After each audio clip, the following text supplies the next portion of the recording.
and also about publishing in our journal Flow, which is a new Cambridge University Press journal, which is a sister journal to Journal of Fluid Mechanics.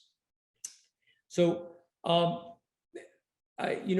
publish? I think probably the most important reason to publish our work as scientists is impact. And, this slide I think is really more for the students and postdocs out there, maybe young faculty. But the biggest reason that we try is we're trying to make change and impact in the real world. We want other people, we want humanity to benefit from my ideas. The publication, the act of publication, also helps us get our work peer reviewed, so we can help find mistakes, help make it better, get constructive criticism. And we also want to be able to attribute ideas to people. And this helps careers of people. It also helps us keep things together, exactly what idea was thought of first and where and at what time. Okay. And of course, you want your work to be discoverable. So I think for the reasons of impact and discoverability, for these two big reasons, it's you should consider open access publication, which is one of the things that Flow offers.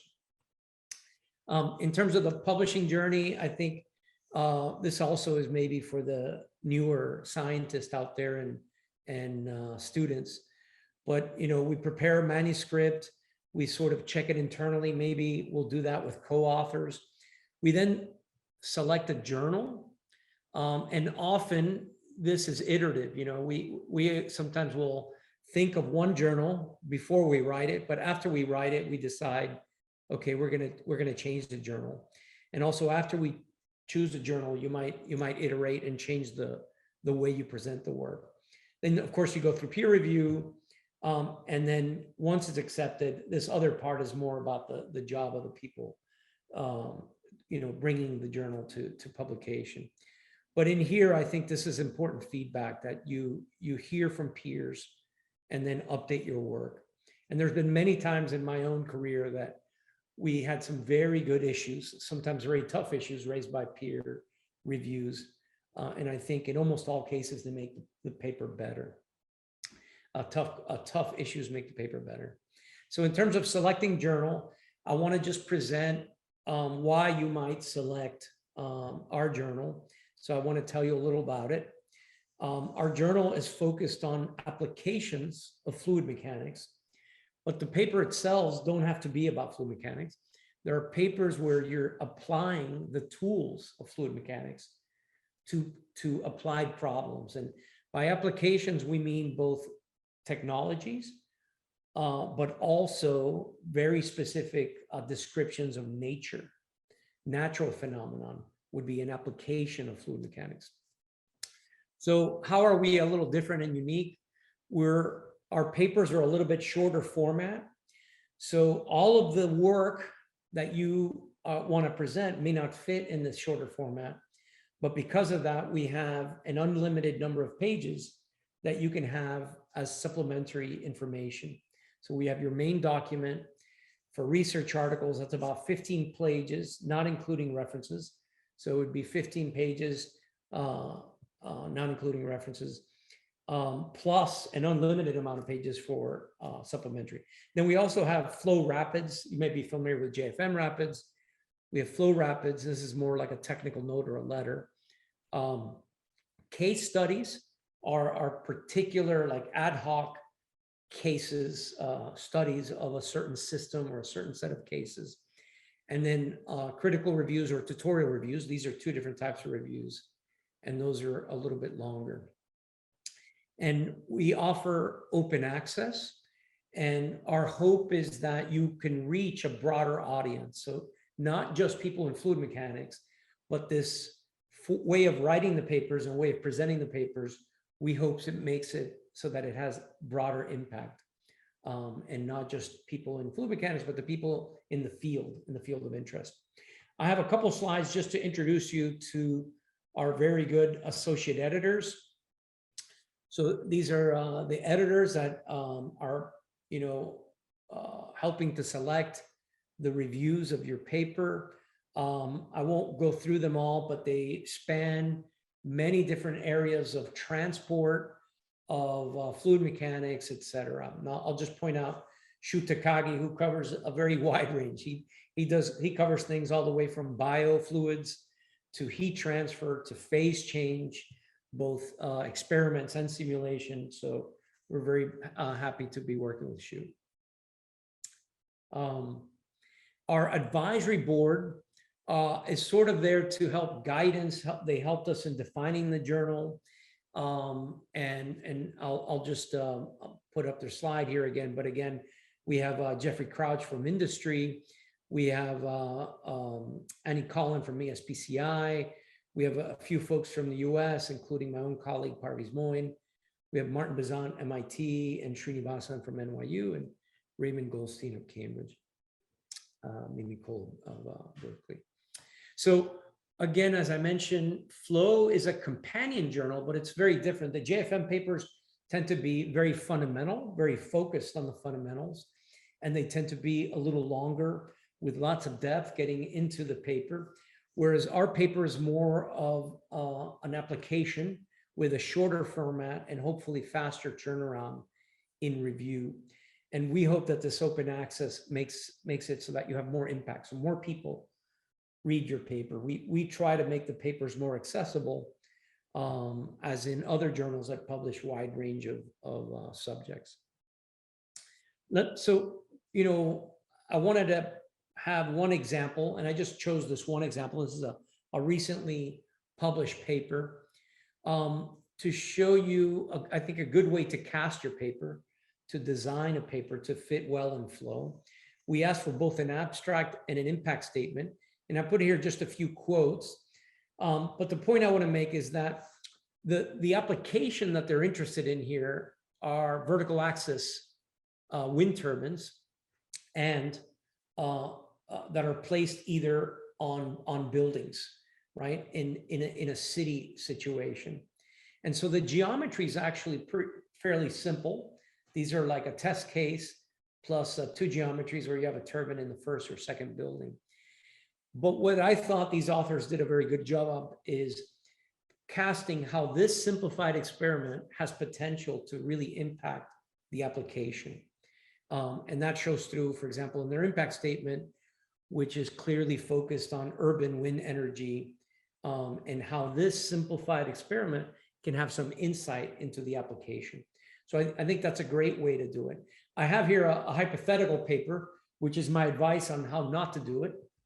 So how not to cast your paper as being strong in application is to just maybe have too many applications. So if your impact statement says, oh, turbulent jets, you know, are good for material processing and propulsion and biomedical, human breathing, really, it can be true that you have so many applications that you have no application, that is no focus, no specific example. Okay, so that's my advice on how not to do it. A couple of things on how to write a good paper. I think brevity is important for us. Of course, accuracy, these things go for clarity, etc.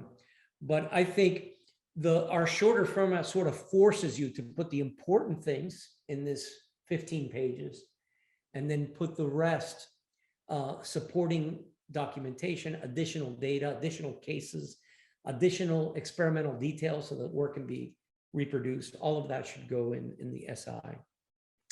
I have here a couple of publications, and I can share with you, maybe I'll share with this as part of the email from the conference, but these are just a few papers that I have found very useful. I share these with my own students about how to write good papers. This particular paper by Royce Murray, he has advice on how to write an awful paper. So he gives you ideas on how to make it totally horrible. And it's sort of being almost as a joke, but he's basically conveying mistakes that he sees as an editor. So anyway, these papers have really influenced me, and I'm happy to give you references about them. So after that, I just wanted to give you a couple of examples of fluid flow applications. So flow encompasses technologies, and these are a few examples. These are vertical axis wind turbines, creation of optics. This is from Moran Berkovich and Technion.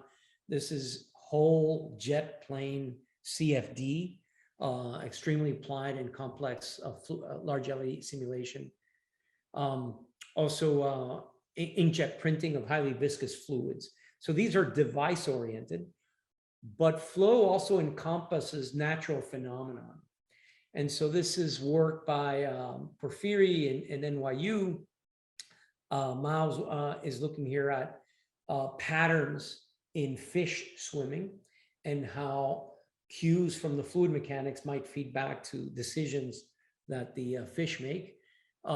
This is work from Xiaojing Zheng in China around atmospheric wind measurements at extremely large scales. You can see the experimental measurement here is 39-meter vertical height and almost 400-meter horizontal height.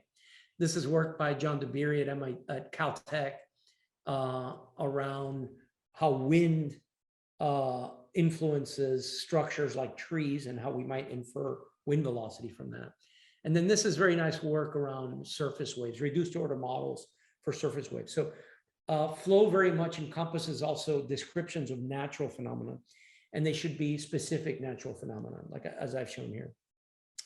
I've pulled this is the latest list of Japanese institutions that have a read and publish agreement with Cambridge University Press. And basically papers which have at least one communicating author from these institutions, it's free to publish in this open access journal. And I know this doesn't encompass all universities in Japan, but there's a good number of good high quality universities here. And if you want to, anyway, so I'll just say that Cambridge now is trying to do this along with other publishers, but all institutions have to pay for a subscription for a journal. This is a type of subscription where you get the access to both read the journal and publish. And so these cover this read and publish agreements. So with that, I'm going to go ahead and stop because I want to leave plenty of time for questions. And I'm happy to answer those questions now. So I think we have questions in the chat. So let me, I'm going to stop share here and I'm going to read in here. Oh, nice. Okay, so I see that I think Helen has already placed these PDFs that can be downloaded. These are the papers that I've recommended that I share with my own students about how to write journal papers. And I'm not sure if Shu wants to take over now or if there's any questions from the audience or comments. I welcome any of them. Okay, I'm going to speak in Japanese. Sounds good. So, if you have any questions, feel free to ask. So, なんかありましたら遠慮なく、日本語で言ってください。お願いします。チャットでも Q&A でも今。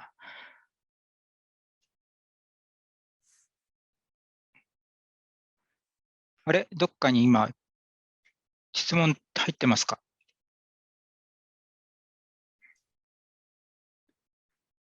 ？No question now, right? Are there any questions? Juan, did you find some questions? No. No. I was just so incredibly clear that I think there's no. But I do recommend those papers on reading, and if there's any questions about flow, or if you're writing a manuscript and you're not sure if it might fit or you want feedback, I'm happy to give you feedback. I do this all the time. People send me the paper and I give them quick feedback on how I think it may or may not fit. So I'm happy to do that. Actually, it's very from associate editor point of view, it's very impressed that Professor Juan Santiago, they initially have the brief review and the give the comment to the authors to modify slightly to be better. Then he will distribute to the regular review process, and he is very kind to make it better, right? So you're very Yeah, kind. So I've done my best to give quick reviews, feedback. These days, I'm doing it mostly around fit and presentation, but for the first 80 manuscripts, I did technical reviews of each manuscript. And these days, I'm sticking more to about scope and presentation, but I'll continue as much as I can.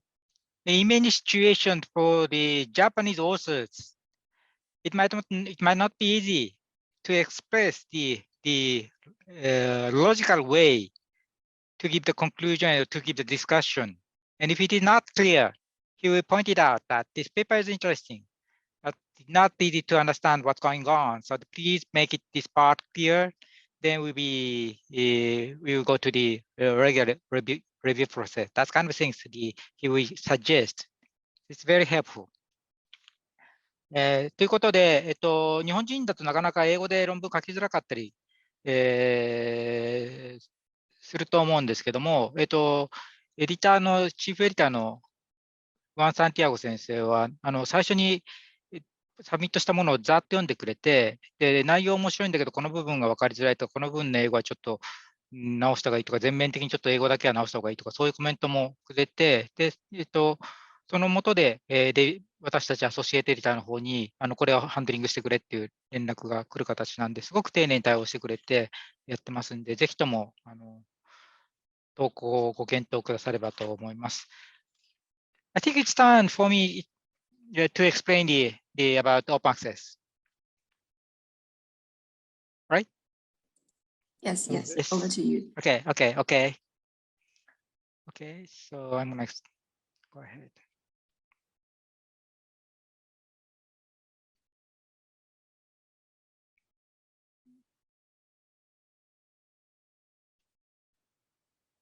Oops.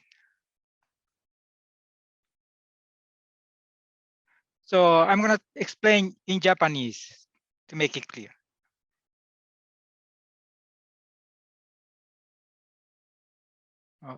Oh, there's a question for okay, thank you for the question. There's a question that it's written in Japanese, but I'm going to translate to English. It's what is the attractive abstract for editors? Do you have some comments? One. Yeah, no, I think an abstract should strive to cover why it's important. So like the application, like the impact, big picture. And then you only have like 1 or 2 sentences for that. Then the next one is what challenge your work is addressing, why people should read your paper. Because many people are going to read the title, the abstract, and then decide if they want to read more, right? That's what you can get out of Google Scholar, for example. So anyway, what you contribute, and then lastly, what you found and why it's important. You know, this shows that X increases with Y, and this is important because of, you know, Z. So I think big picture with too many abstracts, in my opinion, are about too much of the details of the method.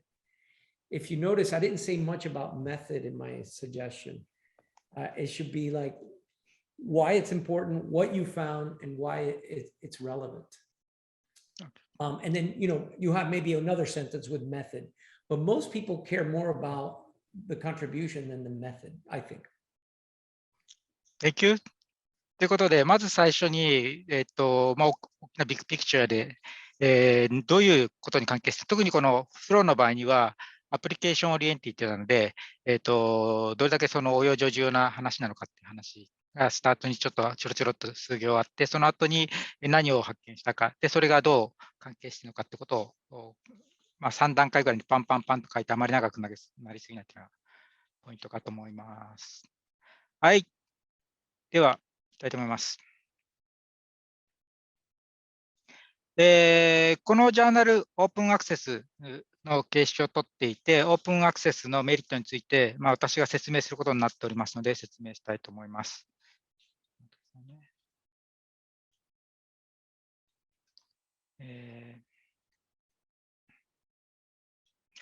オープンアクセスですけれども、基本的にはですね、投稿する人、オーサー側が、投稿料を払って、読む方は自由にダウンロードできるという形式を取ることになっています。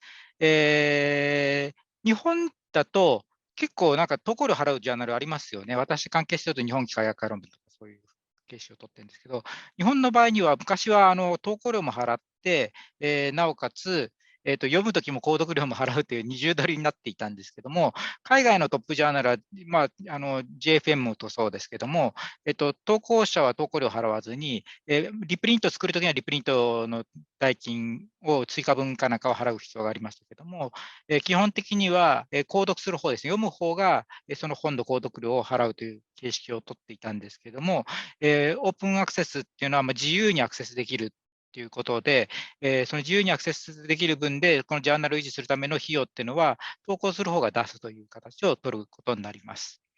で、何がメリットかと言いますと、その雑誌を購入しなくても自由にダウンロードできるということは、まあ、どの国の誰でもこう見れるわけですね。でどの国の誰でも見れるってことは、それだけ、みんなの目に留まりやすくなるので、サイテーション数が、まあ、増えやすくなるというメリットがあります。で、ここ実際これ、ケンブリッジ・ユニバーシティ・プレスでまとめたデータなんですけども、まあ、大体最初の特に、パブリッシュしてから早い時期ですね。1年ぐらいのところは、このぐらいのレートで3倍ぐらいですね。オープンアクセスにすると、ダウンロード量が増えているというのはこのデータになっています。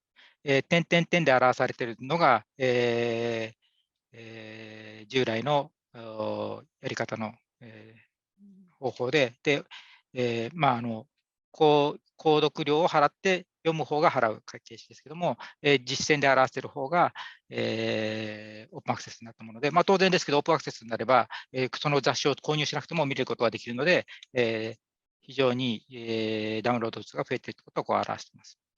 で、これはまだデータとして、取り始めたばかりなので、確定的なことは言えないんですけども、明らかに、やっぱりオープンアクセスの方が、いっぱい取れていて、この、黄色っぽいやつがオープンアクセスで、ノンオープンアクセスが、青色、紺色っぽいやつなんですけども、STM と HSS っていうのは、HSS っていうのは、ソーシャルサイエンスみたいな領域、社会科学みたいな領域で、STM は、サイエンステクノロジーメディスンかな、自然科学的な話になりますけど、どちらを見ても、オープンアクセスの方が、採点小数が増えているっていうのは、まだ初期の段階ではありますけど、データとして明らかに出ている感じがなっています。で、特にノンアカデミックサイテーションって学術の世界にいなくても、その本を購入しなくてもオープンアクセスで見れるわけですから、学者とかそういうところじゃなくて、一般の人にも非常にサイテーションが増える。ソーシャルメディアとかブログ、それからポリシーペーパーとか、こういうところでもすごい、明らかに増加してますよ、増えてますよっていうのが、こう出てきますよっていうのが、見て取れます。ですね。これはまあそうですね。誰でもアクセスできますから。で、そういうことで、どうやったら自分のジャーナルの、宣伝ができるのか、自分の書いた論文ですね、ジャーナルじゃないですね。プロモーティブアーティクルですから、自分自身が書いた、記事、論文の、まあ、アナウンスがでいいのか、インクリースディスカバラビリティ、要するに、どれだけ多くの人に知ってもらえるかっていうことと、それが、どんだけコミュニティその他のところでこう入っていけるか、それから、その結果として、そのあなたの自分たちの記事のインパクトがどんだけ増加するかっていうことに関して、こういうことをどんどんプロモートしていくことが重要ですということになります。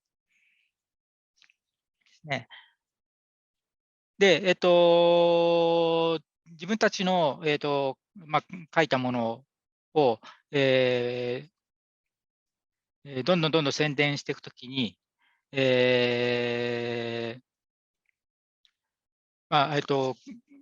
ろんなところでブログとして書き込むことができるようになります。オープンアクセスですので、自分の書いたものを、ちょろちょろっとコメントして、ここへ見てくださいよみたいな形で、どんどん宣伝することができることになります。で、ここいろいろ書いてあって、どれも結局、言いたいことはですね、オープンアクセスになるんで、いろんなところに気軽にコメントして、それに対して、その自分の書いたもの何なりをどんどんシェアして、広げていくことができますよっていうことになりますけれども、で、ソーシャルメディアとして、Twitter、Facebook とか、リンクトインですかね、こういうのありますけれども、こういったものをどんどん使って、自分の書いた記事の情報が流せるようになります。今までですと、そのジャーナルを購入してないものがアクセスできなくて、購入してないものを勝手に本当は、配ったりしちゃいけないわけですよね。で、それが、オープンアクセスになりますと自由にできるようになってくるということになります。ですね。で、YouTube、それからソーシャルメディア、その他でもどんどん自由にできるようになるのでメリットが出てきます。ケンブリッジでケンブリッジコアシェアっていうツールがありまして、これで、簡単に著者と読者が、リンクを貼って、オンラインで自由に読んでできるようになります。今までは、JFM なら JFM っていうジャーナルを、購入する権利を持って、そこのジャーナルアクセスできたものが、オープンアクセス、フロー、そうです、オープンアクセスになりますと、もう単純にそのリンクの場所だけ分かっていれば、どんどん自由にシェアしていって、情報交換できるようになって、ソーシャルメディアのところでもどんどん使われるようになるというメリットが出てきます。で、結果としてそういうことで、どうやって、イン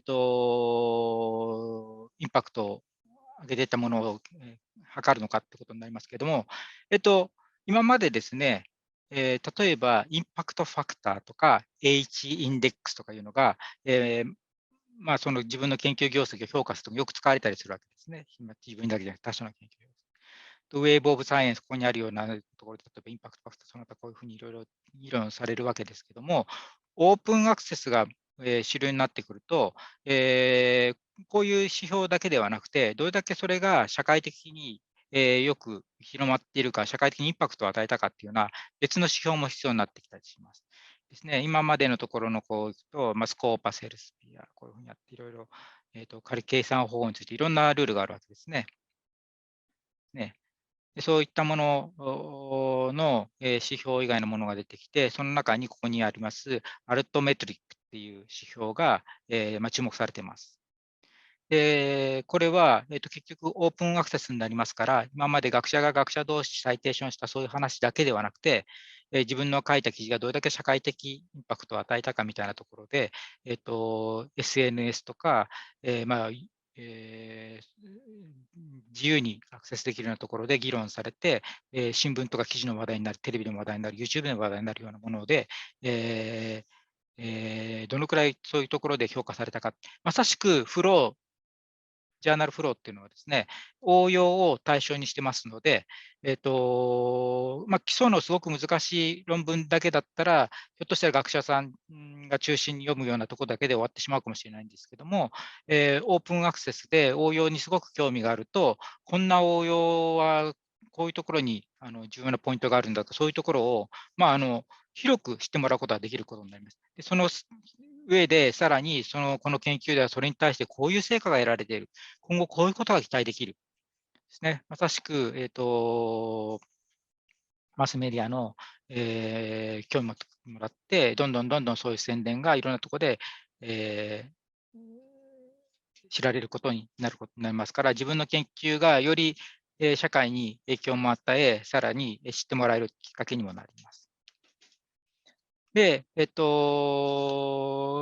には Google スカラーのやり方で、例えば、H インデックスっていうのは、自分の書いた論文が、何件サイテーションされた論文が、何本あったか。要するに、15回サイテーションされた論文が15本あったら H インデックス15みたいな形になるわけですね。20回サイテーション、20回以上ですね。20回以上サイテーションされた論文が20個あったら20みたいな形なんですけども、最近 H5 インデックス、H5 インデックスっていうのがあって、これは、過去5年間でそれをあれしたものになります。でこういったものも含めて、このアルトメトリックみたいなものが最近話題にもなっています。私の方からは以上の説明になります。ケンブリッジ・ユニバーシティ・プレスの方から何か補足ありますかね。ですかね。大丈夫ですかね。Many thanks for Juan and Shu for your informative presentation. We must have learned a lot from this, and we hope today we will have more readers, authors, and reviewers in the future of Flow. And we must learn a lot from Shu's presentation. We hope that everyone can increase your impact of your research in the future work. Now is our Q&A session. Do you have any questions? Today, our Japanese sales team is also in the webinar, so don't miss this opportunity. So there are some questions in Japanese. So one, how many submission per month do you have now? Depends on month, I think. But per month. per month, average, approximately. I don't know the number exactly, but I think we're up to about 2 per week, so, maybe 9 or so, 8 or 9 per month. Okay, thank you. So from my impression, I'm not handling all the paper, so I don't know the entire submission. But from the papers assigned to me, the quality is pretty good. So the average quality is pretty good. There are some journals which have a huge amount of submission, but the quality is more or less the not always good. But at least for the journal flow, I think it's partly because of this the paper. There is a journal, published by the Cambridge University Press. The people who are going to submit paper to the journal flow, they feel like there is some certain the quality they need to keep. That will be the reason that it's not huge amount, but the average quality of the paper is reasonably high. I agree with you. Yeah, I think there's some self-selection by people. Yeah. But I think usually from my impression, the Japanese people are very much hesitating to submit a paper if you feel a bit worry about the quality, but don't. Usually Japanese people are too much worry about the situation. Usually the result is fine, but some part of the result you might be a bit not clear. I mean, you feel like we still need to have discussion. So they just hesitate to submit. But the flow, the important part will be if you got the experimental data. This experimental data might be not universal. This experimental data might be some specific problem, but the result obtained from that experiment that facilitated might be very important to share. Then we are happy to have these papers to be submitted. So I think at least for Japanese people, that please feel easy to submit. Don't hesitate to submit. That's my point. And one more question.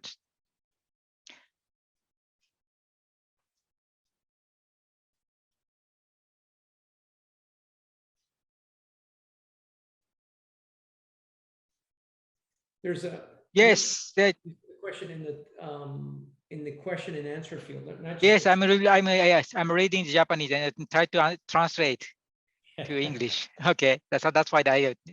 So he said that the impact factors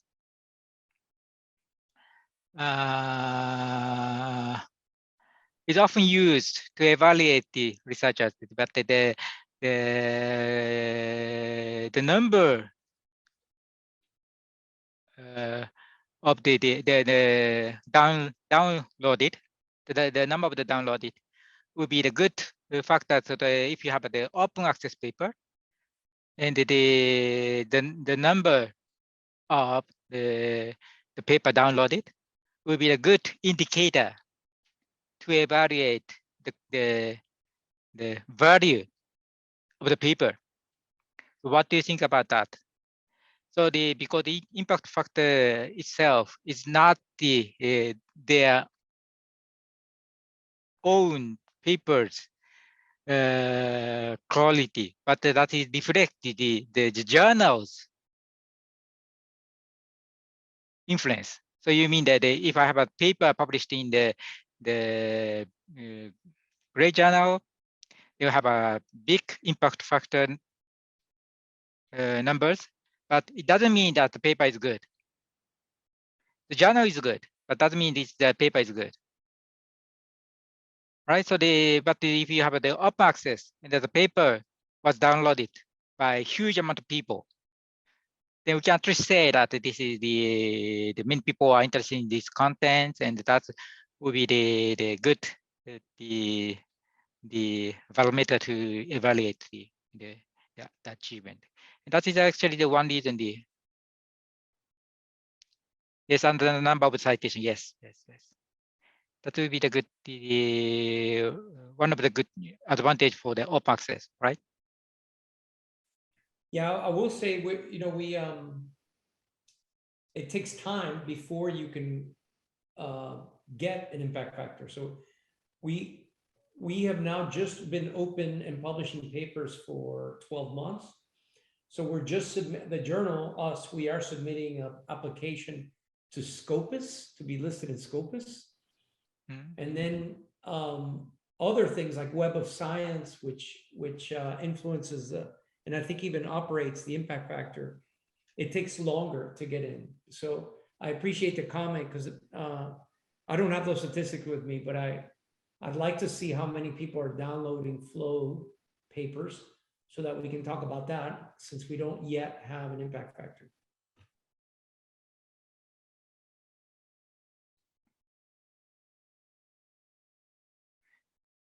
Yes, and the number of citation, yes. So the basically impact factor will be counted using the number of citation in the paper of the papers in the journal. That will increase the impact factor. But so if you have publication in big journal and if the number of the citation of the paper is low, then that also affects the lowering the impact factor. So there's another question.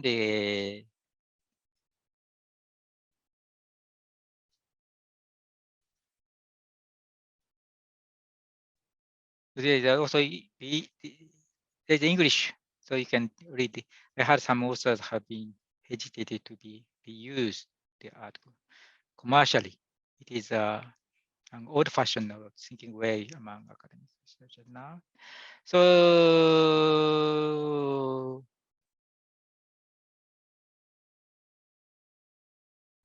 it depends, right? I'm from engineering school, so if the paper is utilized commercially, that would be good indicator that the paper influence to the. Do you have some comments, Juan? Wait, I'm not sure I understand. What do you mean? I think this is the kind of the yes more or less in the Japanese culture. I understand the situation. The science is like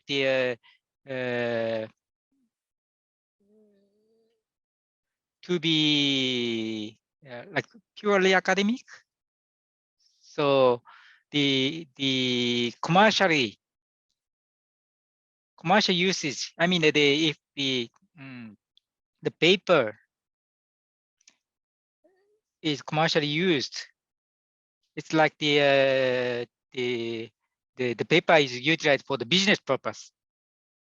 Okay, and from your point of view, that's very natural in US. I think from Japanese culture, it's the academic activity should be a bit away from the business objectives. So the before, especially the 1970s, 80s, the people really hesitated to work for the company, to have joint work. That's a Yeah, I don't at least I see it as a strength though. it's like, so It doesn't have that, now it's a very natural, right? It's but very natural it's to very natural have to a be joint very work with, strong, yeah. yes. There are data that we just don't have access to as academics. そういう意味でいいんですかね。なんか自分の仕事が商業利用されるのは抵抗あるっていう感覚は多分そういうことなのかと。やっぱり学問は学問であってビジネスのためにあるもんじゃないし、ましてはね、それこそ軍事利用みたいなのが勝手にされるとすごくあれですよね。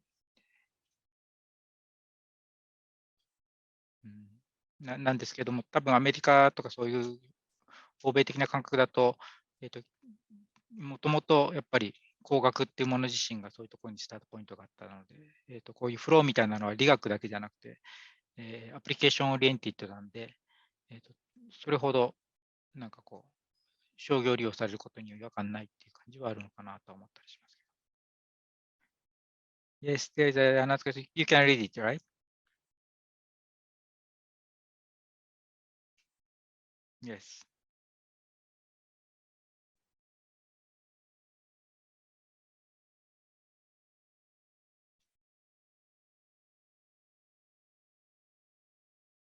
Yes, there's a comment by can you read it in English? So yeah, IF is computed with the number. Yes, I agree. Oh yeah, I see. Sorry. Yes, I agree.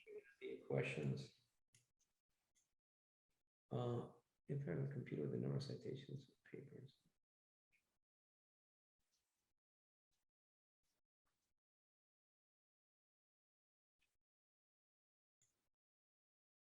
With regard to the number of films. Yeah, I actually don't know those details, so I appreciate the comment. I'm just starting to help with the application for this various things. Yeah, my philosophy has been work as hard as possible to make the quality high, and these numbers will follow. But I appreciate it. Thank you. So there's it's not easy to evaluate the quality of the paper and also the achievement of the paper and also the impact of the papers, articles.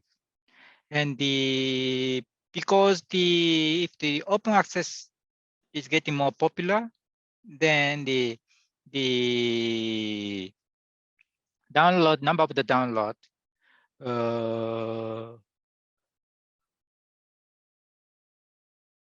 might not be the good indicators to evaluate how many people read it, because the paper, open access paper, can be shared through many social devices, right?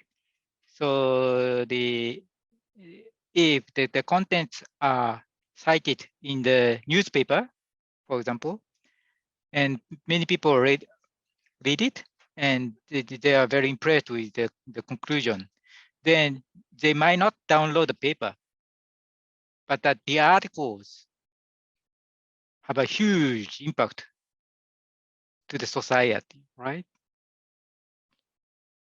So, and especially this kind of the journal flow, as the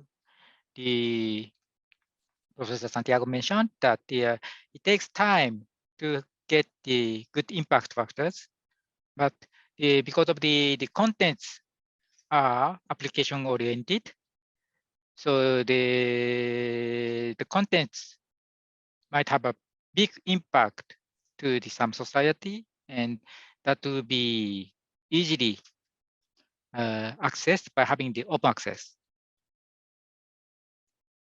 right? That's the one reason that the new journal will move to the approach for the open access.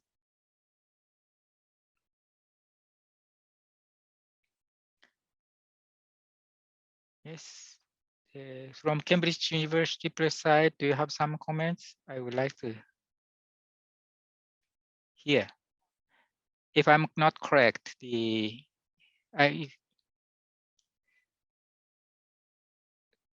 you please correct my answers? 福田さんいかがですかね、そのあたり。声出せませんか。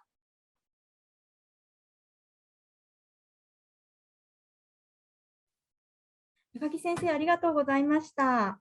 今どうですかね。なんかその日本語で、多分日本語を理解されてる。いたします。私、ケンブリッジ大学出版の学術書を担当しております、日本オフィスの佃と申します。本日はありがとうございました。非常に私どもも勉強させていただきました。で今ですね、オープンアクセス、リーダーのパブリッシュ契約ということで、17機関様にさせていただいておりまして、でなかなかですね、オープンアクセスで出せますよっていうふうにご案内しても、なかなかちょっと先生方まで浸透していかないようなところがありまして、なかなか難しいなっていうのを感じておりましたので、本日ですね、先生に特に日本語でご説明をしてほしいという要望、かなり多かったものですから、このような形でご説明いただいて、非常にありがたく勉強させていただきました。でそうですね、ぜひですね、最後に英語でジャーナルに投稿するっていうことに対してすごく躊躇されている先生方ってたくさんいらっしゃると思いますので、ぜひ高木先生の方から最後に何かそういう方たち、先生方たち、リサーチャーの方たちに対してアドバイスがあれば一言いただければと思います。はい、先ほど説明しました通り、one, I'm gonna explain that the Tsukuda-san explained that Japanese researchers are hesitating to submit a paper written in English. We still keep some of the papers written in Japanese in Japan journal. But I will encourage them that you will be helpful to give some advice for us. I thought I'm going to explain. I'll give you this advice. Our students too, like US students, also have trouble writing papers. Because the technical English is different than normal English. Okay. I got it. I think a lot of times American students, they think they can write a technical paper. So one of the things I suggest to my students is they should collect some papers that they think are written well. And then before they write the experimental methods section, they should read just 2 or 3 experimental method sections and see the language they use, see how it's very compact and how it's very brief, very terse, and then try to copy that when you write yours. You're not plagiarizing, you're just looking at the style, this very compact language of how you describe your method. And one thing I would say is first write the method. That's the easiest thing to write. Then write the description of figures and the trends. That's the easiest. Then the conclusion, and then the hardest thing for anybody to write, even, I've written 200 papers, or I've been a co-author on 200 papers. The hardest thing is the intro, because it's very easy to be too long or too short or too biased. The intro is the hardest things for students, but anyway, I'll say our students also have trouble And the way you learn is by looking at other papers and then sort of, you copy the style. Really, you're copying not the language, but the style. Yeah, I agree. Yeah, it's very different I than think conversational English. yes. I think the grammatically you can just submit the paper to somebody, the correction company, but the style you need to develop, right? I mean, the style will be similar to the Japanese one. So I think simply the people are not used to submitting the top journal in English, especially in the field of fluid mechanics. The other field, they often write they don't have the good Japanese journal. So, but in case of the fluid mechanics, we still keep some good Japanese journals. People still sometimes try to submit that one. But now it's drastically changing. So I just would like to say that don't hesitate and please feel easy to submit to our journal. ということで、皆さんも別にでもここに来てくださってる方は多分自分で書かれてる方なので、あんまり関係ないと思うんですけど、一般的には傾向としてやっぱりちょっと、躊躇してしまう日本人は結構その傾向があって、かなりクオリティ高くなるまではサブミットしない傾向があったりするので、ぜひそこは積極的に考えてもらえればと思います。今日私の方で自分が考えているそのオープンアクセスのメリットその他をケンブリッジ側の資料も元に一応説明しましたけれども、なんか誤ったこととか、もしくはちょっと補足したいということがいいことがありましたら、お願いしたいんですけど、大丈夫ですかね。佃さんの方からなんかないですか。大丈夫ですか。特にはい、ございません。ありがとうございました。非常に勉強させていただきました。はい。Okay, so I'm done. So, could you please have? Okay, thank you for everyone. Thank you, Professor Xu. Thank you, Professor Huang. We'll have other opportunities to communicate further. Okay, our webinar will be finished today. Thank you, everyone. 今日どうもありがとうございました。どうもご参加ありがとうございました。ありがとう。ありがとう。Thank you, Juan. Bye.